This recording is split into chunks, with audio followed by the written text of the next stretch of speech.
Well, hello everyone and welcome back to another video, the F1 22 Driver Career Mode with Williams, episode 3 today for the Australian Grand Prix. If you missed the previous two episodes that were uploaded yesterday, I recommend going and check that out. And of course, subscribe if you're new to the channel to see plenty more F1 22 Driver Career Mode videos as we go on this road to Red Bull. Coming into this one then, of course, having a look at some R&D. Now we've got that front downforce has finally come on the car after it failed in episode 1 as well. Can't do a lot there. We're going to put another weight reduction upgrade on. That's going to unlock quite a few things on the Sashi side. Try and catch up to McLaren. For goodness sake. Second, that's 3 now that have failed as well, you know. So that's another one that's going to not go through. I'm going to leave durability, partly because we need the performance at this. We need to prioritise the performance at this moment in time. Maybe we can look at durability. Bearing in mind we've only got spec 1 on most of the departments, so you know that we could probably we'll probably come to at some point having to wait up. But you know, everyone's brought upgrades except by the looks of it for Red Bull. So Mercedes is an inch closer. Haas have jumped AlphaTauri slightly, and that's pretty much it on the R&D side. Everyone else bringing upgrades here to Australia.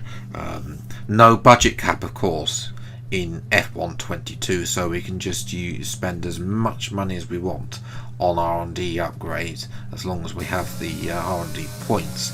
So coming into qualifying then, the new look Australia.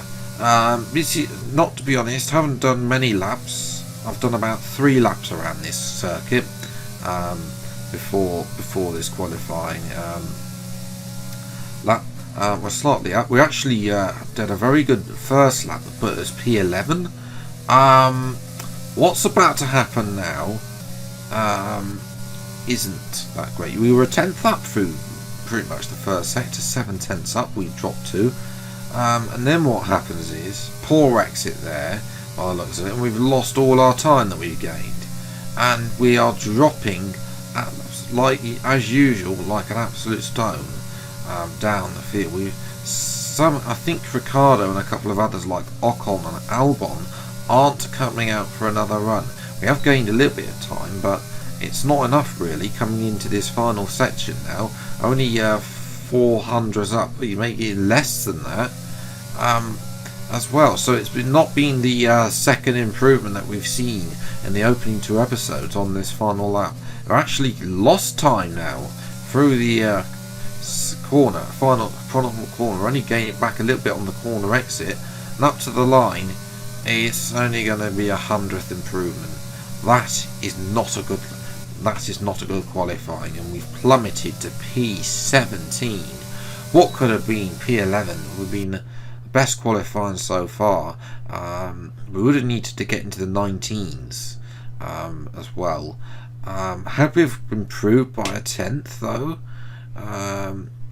probably wouldn't have beat Zhou Guanyu as well. So Albon, don't know what happened to him. He only did that one run with a 23.3. So well, it's going to be tough. We'll have to see what we can do around the new look Australia. It's time for the Australian Grand Prix.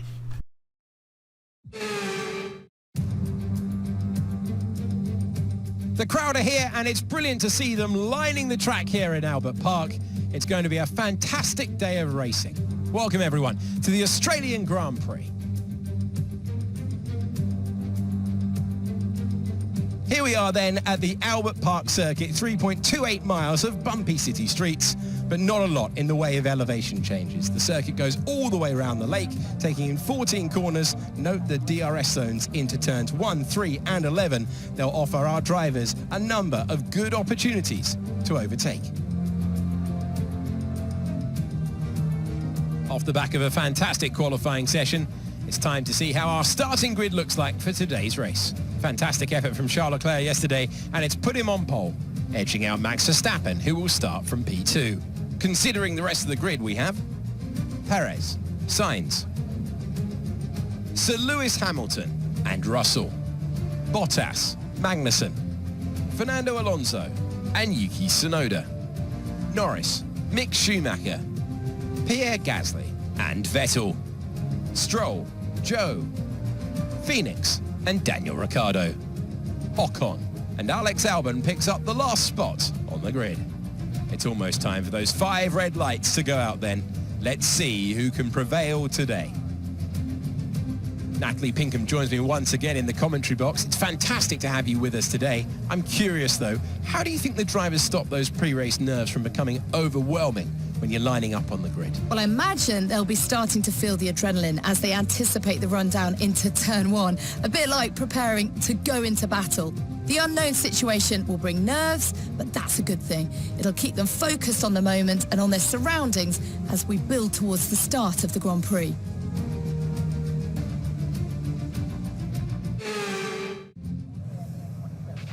After the points finished last race, let's aim to keep that momentum going. Not sure about that, Mark. Nice to see that he's saying exactly the same lines as Jeff was. Race strategy is going to be a one-stop, of course, because this is a 25% career mode. Having a look at the timings, though, not going to be doing the alternate strategy today because it is quite slower, a couple of seconds slower. So we'll be going softer mediums in today's races. 5 red lights then for the Australian Grand Prix, and away we go. And it's initially a good getaway, but then of course the second phase of the launch comes in, and let's just say, well, we're going to dive down the inside. I have to take the graph to avoid the Sebastian Vettel there in the Aston Martin car, as we're going to get a replay. Verstappen initially took the lead into turn 1, but then Leclerc gets him past. Hamilton's up to P3 as well. He has a look at Verstappen as well, but Verstappen will take the inside line. We're going to dial down the inside of Stroll, try and get past him at turn 3, and we do indeed. Now we focus on Vettel, Gasly, and the rows up ahead, and we're going to get past. Gasly's been forced out by Vettel.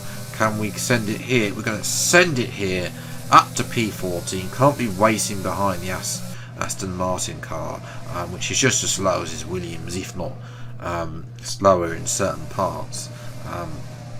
As well, nice camera there from the replay there, but yes, so as we're watching Hamilton against Perez right round the outside forces Hamilton to the inside of the corner, and Perez is through back up to P3.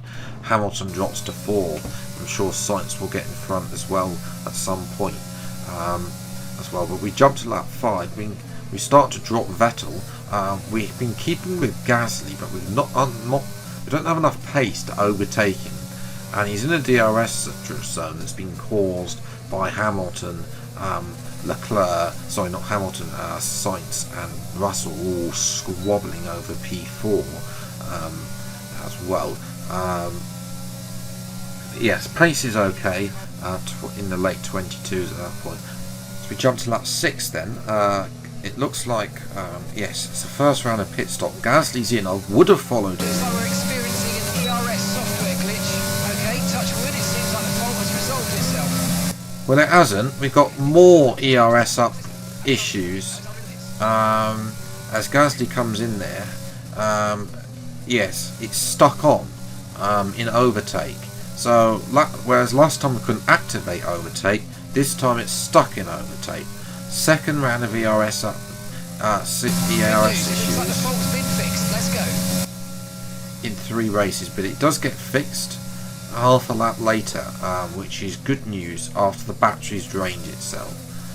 So that whether or not that's going to, that probably will cost us time. So we come into the new very narrow pit lane here in Australia. I'm surprised they've increased the speed limit up to 37. A good turning, not one of the best, but the Williams crew do give us a 2.6 second stop, which is very good. As Mark just keeps waffling on, we come out the pits, unfortunately behind Gasly. How costly that was, the ERS upgrade for him, for us, sorry, I don't know. As there is Gasly coming through turn 1. He tries to go past Schumacher, has to step out of it though, and that's cost him time there. on Schumacher, so we'll see if we can get fun. And Bottas is past Sainz, so something must have happened to Sainz, because Bottas was ahead of Sainz. They were of course all behind that trail caused by the two Mercedes, and I think this is what happened to Sainz. He was in the pit lane and he got held in the pits by McLaren. I think that's Norris coming into the pits, so Carlos will not be happy with his former teammate coming into the pits and the team there, and he lost a position to Bottas there. I'm sure will eventually get past with DRS. Meanwhile, back quite close to us is the two AlphaTauris and Mick Schumacher. Schumacher going right round the outside of Tsunoda, who for some unbeknown reason has chosen the hard tyres, which are dreadful, and now Tsunoda is coming under pressure from his teammate Gasly.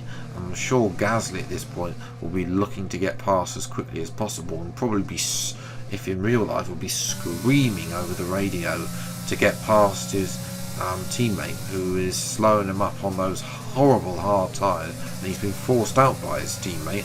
We're going to try and see if we can get past Tsunoda, but it's not easy. You know, the AlphaTauri is a lot better car than this Williams. We have a look around the outside of Tsunoda, but unable to make the move stick down. Got enough downforce to go right around the outside there. As well as watching up the road, Alonso, Norris has got into the points, I should say, up to P10. Although I think that might be coming P9, because there is Fernando Alonso. He's out the race, and that's Albon in the wall. And Albon's out. He's suffered a spinala. And that, ladies and gentlemen, is going to bring out the safety car. The first of the time we've seen it in F1 22 as well. So the safety car came in the end of lap number 12, so that's going to give us 3 racing laps to try and get past Tsunoda, potentially Gasly. If we get lucky, maybe have a look at Schumacher for P10. That would be, it'd be so nice to get points, but already we needed to get past Tsunoda on the restart. I haven't do that and get a little bit frustrated with Tsunoda, so we're going to just absolutely send it down the inside of Tsunoda at turn 3. I just got fed up with the dreadful pace he's having on those hards as well. You know, just absolutely send one on the Japanese driver in the AlphaTauri. Vettel is going to have a look around the outside of Tsunoda and get that move done. As well as Sainz now has got past Bottas, is now having a look at Russell. Can't make the move stick though, dives down the inside, but Russell has the outside and keeps the position there as well. Fortunately for us though, we couldn't catch Gasly, so it's P12 today. You know, if we had qualified up in P11, I think we could have definitely got points. So qualify that, as I say, I don't quite know what happened on that second qualifying lap. That probably cost us track position through the early part of the period. We could have probably made a few points, especially with Alonso's retirement. But that's the wonderful thing about hindsight. Norris gets his first points, as does Schumacher, so that's going to put them, McLaren, close to us. Unfortunately, during this early period where McLaren aren't that great in terms of their performance as well. Bottas getting P7 this time. And in Ocon's 7th place, Ocon's P16, no points for Alpine. In terms of the drivers, we've dropped to P10, but I'm not too worried about the Drivers' Championship. We just need to start, we need to have a look at scoring points, and we need to, you know, try and be consistent or there or thereabouts. We need, once we get those upgrades on the car, and we start not being the worst team on the grid, that's when I think we can start scoring consistent points. As well. In terms of the Drivers' Championship Constructors, we've dropped to P8 as well. We've gained some more R&D points, so we've gained another 320.